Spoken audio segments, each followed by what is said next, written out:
అంటే గ్రామీణ ప్రాంతాల్లో ఉన్న వాళ్ళకి న్యాయం జరుగుతున్న ఉద్దేశంతో తీసుకొచ్చినాము. ఆ ఉద్దేశం సఫలీకృతం కావడం లేదు కాబట్టి the purpose of the GO is last కాబట్టి వీఆర్ విత్డ్రాయింగ్ అని అనొచ్చు అని బ్రహ్మాండంగా రిక్రూట్మెంట్ ప్రొసీజర్ పెట్టొచ్చు.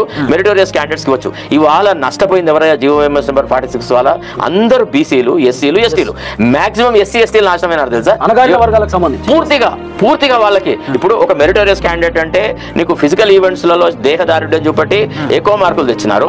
మెంటల్ ఎబిలిటీ టెస్ట్లలో ఏదైతే రిటర్న్ ఎగ్జామినేషన్ లో దాంట్లో ఎక్కువ మార్కులు తీసుకొచ్చినారు. అంటే ఒక మంచి దేహదారుఢ్యము, మంచి గొప్ప విజ్ఞానం ఉన్నటువంటి వ్యక్తిని కాదని అజ్ఞానులను తీసుకొచ్చి పోలీస్ డిపార్ట్మెంట్ లో పెడతా అంటే ఎట్లా? అంటే ఒక లాజిక్ ఏం తీసుకొచ్చినారంటే తెలంగాణ గ్రామీణ ప్రాంతాల్లో ఉన్న వాళ్ళట ప్రతిదాన్ని ఏది ఎట్లా చెప్తే అట్లా వినరట, ప్రశ్నిస్తారట.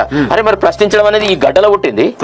ఈ ప్రాంతాల్లో అదే కదా మనల్ని గొడ్డు కారం అన్నప్పుడు గట్నే ఉంటుంది. డెఫినెట్లీ బానిసలు ఉండరు. అయినా ఒక విజిలెంట్ పోలీస్ ఫోర్స్ ఉంటుంది. You have to have an intelligent police force. You cannot have a slavish police department. అవును, డెఫినెట్లీ విజిలెంట్ గా ఉంటే ఏం చూస్తారు? భారత రాజ్యాంగం ఏం చెప్తుంది? పోలీస్ పవర్స్ ఎంతవరకు ఉంటాయి, ఎంతవరకు మనం ప్రజల మీద దౌర్జన్యం చేయొచ్చు, చేయకూడదు అనే విషయాలు ఆలోచిస్తారు, తర్కిస్తారు. ఆ రకంగా వాళ్ళు విధులు నిర్వహిస్తారు. అంతేగాని ఏం చెప్పినా కానీ సార్ అని జూజీ హుజూర్ అని అన్నారు కదా. అంటే